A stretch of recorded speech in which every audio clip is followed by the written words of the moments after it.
So welcome back to Resto Designs, guys. And before we get into this lovely white Mark II behind me, guys, check out the website. There's a link in the description. I do sell odd bits and pieces for Mark II Golfs and the odd bit for Mark III Golfs. It's worth checking out, guys. But enough of that, let's get into this lovely white Mark II 16 valve GTI.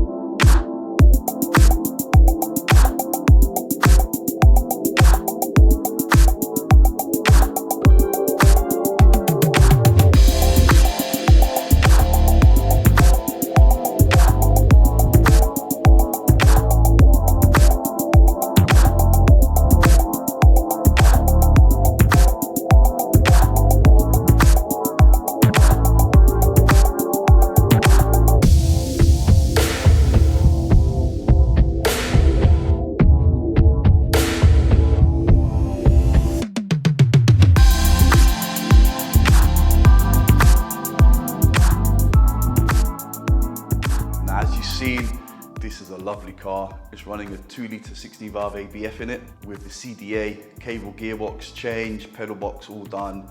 It's had a lot of work done to this. I especially love the interior with those Recaro seats and the matching material on the door cards. That really works really well. The wheels are a little bit too big for my liking. I'm more of a 16 guy. If you like 16s, I think they fit perfectly on a Mark II. 17s, I think it's just that tad little bit too big. But I think a 16 is a perfect, aesthetically looking wise, it's a perfect size rim for a Mark II Golf, as well as the 15. It just handles, I think personally, the best on a 15. But hey, what do I know? So what is this lovely Mark II 16 valve in for? Well, it's in for a few things actually. The hydraulics seems to be noisy, even though the engine was built a few years ago and it hasn't really run. He also had a problem with his original set of clocks.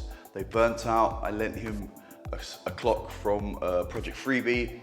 Also, I'm going to make up a loom now because he found a perfect set of clocks. I don't know where this guy's finding this material. It's like literally time warp stuff. He found a lovely set of 16 valve C1 fuse box clocks, which I'm going to make a loom for. I'm also going to be testing my chip that I did for the 2-litre 16 valve on Project Freebie. This is going to be the guinea pig. I mean, that was supposed to go online and on the website months and months ago, and I've had a few questions about it. I do apologize, guys. It's because I wanted to test it on more cars and I haven't had more cars to test it on. So it's been tested at the moment in a Mark III, a standard Mark III Golf ABF, and it's gonna be tested in this car. Once those two cars come back and everything's cool, then I will be putting it up, like I said, on my website. So it's worth checking it out, restodesigns.com, as well as it may be on the eBay page, but I'm kind of moving away from eBay. So if you guys want more stuff, check out the website, get it cheaper without the eBay fees. So what else am I going to do in this? OBD2, this doesn't have an OBD2 plug. Whoever did the edgy conversion didn't fit a diagnostic plug, so I'm going to fit a diagnostic plug on this so we can read, make sure there's no faults and everything's fine with the standard management for as long as that's in there. But first things first, let's strip down the inlet manifold, take the rocker cover off and see what's going on under that rocker cover and why these hydraulics are making so much noise.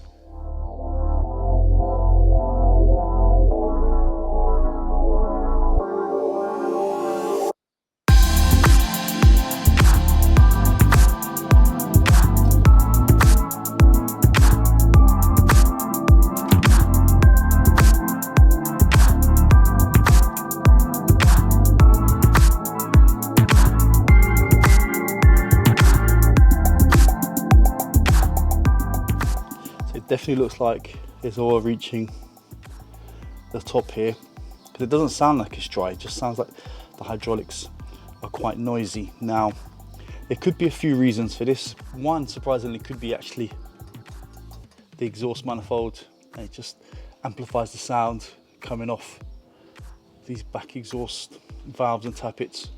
It could be that, or it could be they've used these TDI kind of Xeno black hydraulics, which, I mean, they're actually, I can actually move them. Look, I don't know if you can see that there.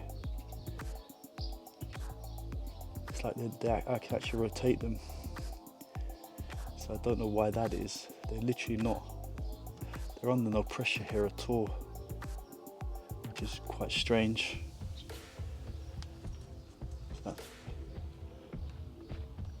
Oh yeah, look, and I don't know if you guys can hear that.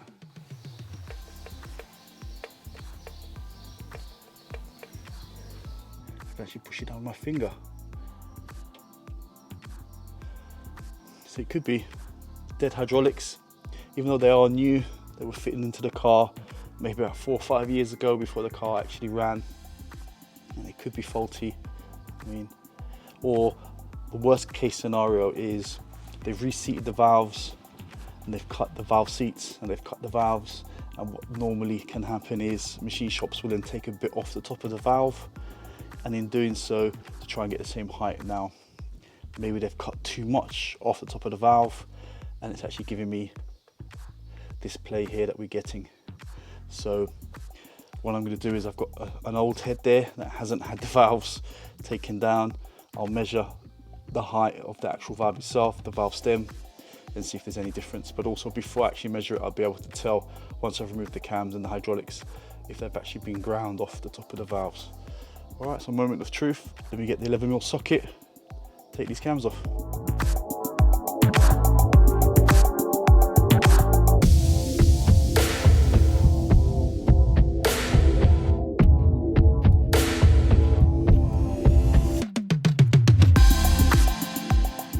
See, maybe you guys can see it clearly on the video.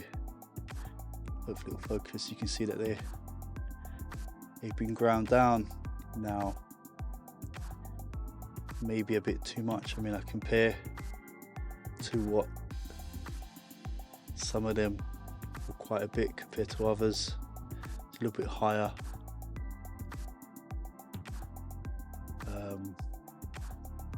I've measured them compared to the original, the set of original valves and original head, and they have been machined down or ground down quite a bit. At this moment in time, all I can do is recommend to the owner to actually will fit the new ones on, because also even if it did have play, you shouldn't be able to squash down the hydraulics, so it definitely wasn't filling up, it wasn't holding any oil pressure, some of these hydraulics. So I don't know if they've been sitting around, has damaged them or something, but I think the only course really here to see what's going on is now we've seen this, and I guess we can show this video to the engine builder, and if it still makes noise with the new hydraulics, the engine builder is going to have to take responsibility for it, I guess, and strip the head down and maybe get him a new set of valves. But hopefully that's not going to be the case. All right, let's get these new hydraulics in. And the ones I've actually gone for are from the Seat, the late spec ones, which are supposedly lighter than the most, well, they're the lightest set there is. That's the part number for them. And they're just a few grams lighter. I suppose every gram helps, especially when you're revving on your valve train. Less weight means less likely to have valve float as well. So that's all good. All right, let me just quickly drop these in, put the cams back in.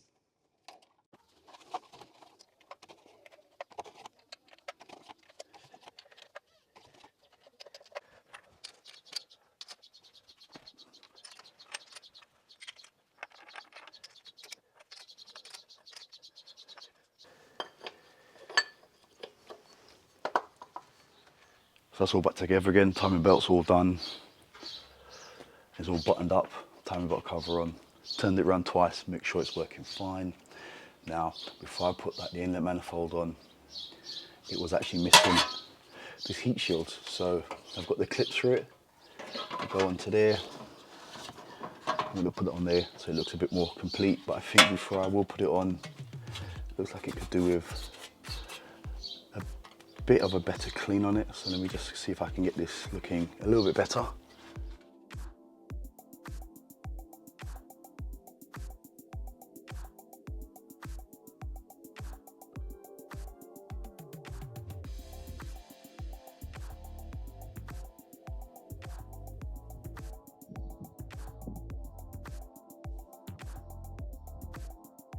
Alright guys, so now we're going to move on to the interior now that we've done those engine parts. As you can see, I've already demolished some of the interior, taken off the clocks, and we'll go into that, why I've done that, and drop the fuse box.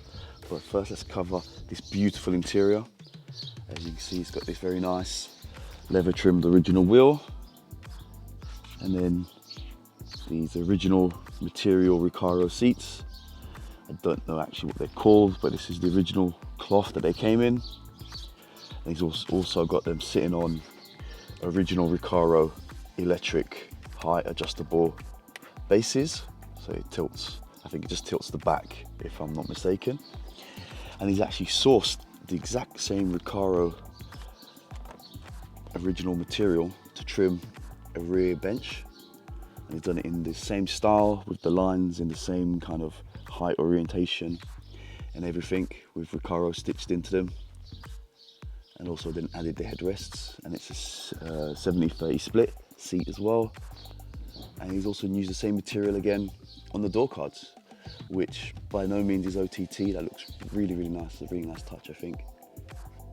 The headlining's all original and in amazing condition. This is basically throughout a really tidy GTI 16V car. So let's get into a bit of why I'm doing this and what I'm doing here. Okay, so this car is originally a C1 car. I don't know if you saw my last video, which was on Project Joker, which I did a C1 to C2 conversion.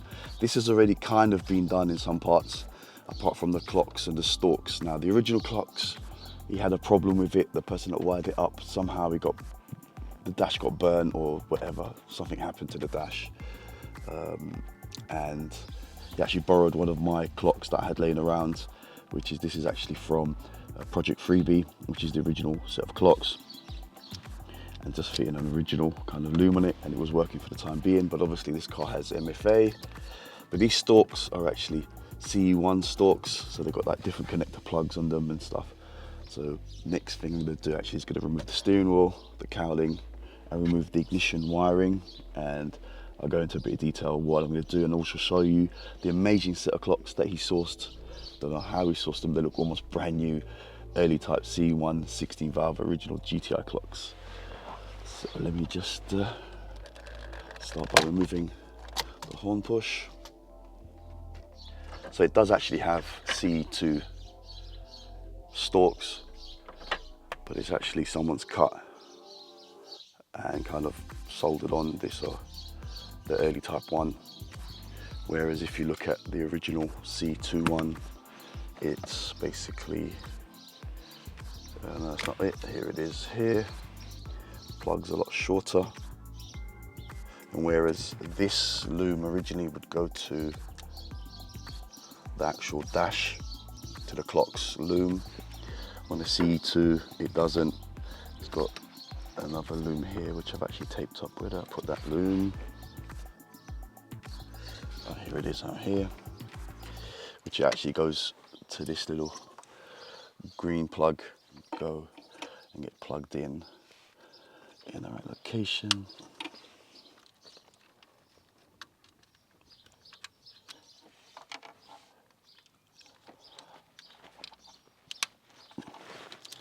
As you can see, I've covered this in felt tape as well.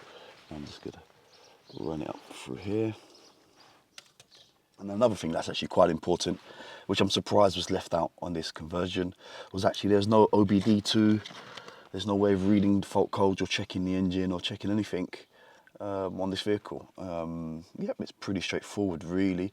I've actually sourced another one, and you need all these parts as well, because this is where it plugs into, and basically just needs really just an earth and a plus 12, and I found the wire coming from the engine loom, which is a grey and white wire.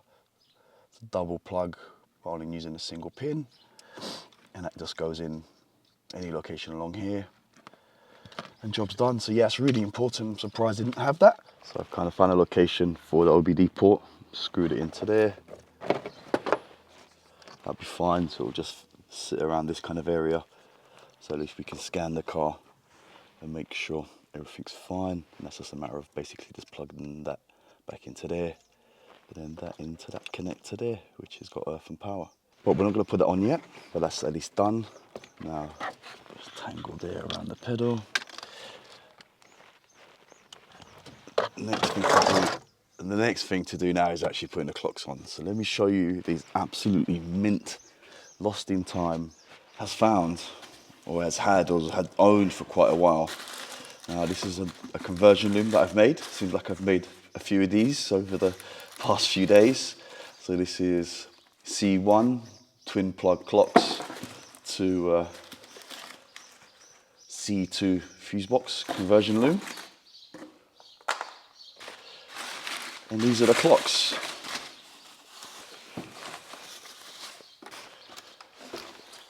I mean, look at that. That looks like it's almost new. Full 16 valve, 8,000 RPM, 260k on the clock. I mean, look at that. That hasn't been cleaned. This literally, as you can see, it's dusty, but look at. Normally you kind of got burn marks where the light's been on for ages and stuff. It does have this little extra wire that goes on there, which I'm assuming is, or some kind of earth point. But yeah, it looks in amazingly good condition. Okay, so let's get this fitted into the car.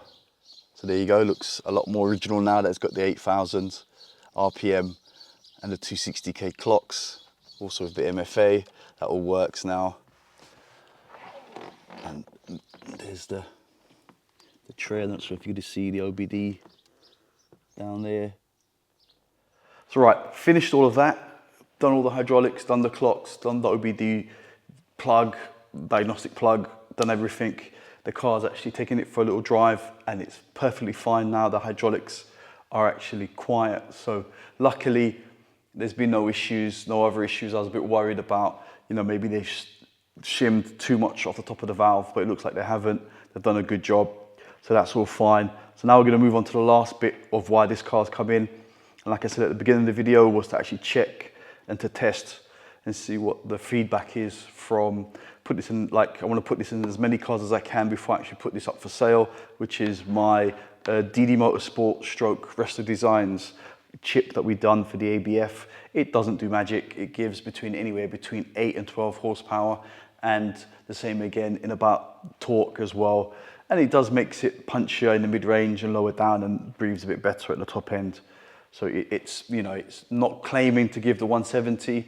Depending on kind of what supporting mods you have, air filter, airbox and stuff like that, and exhaust system, anywhere between 8 and 12 horsepower realistically. So now I'm just going to strip down.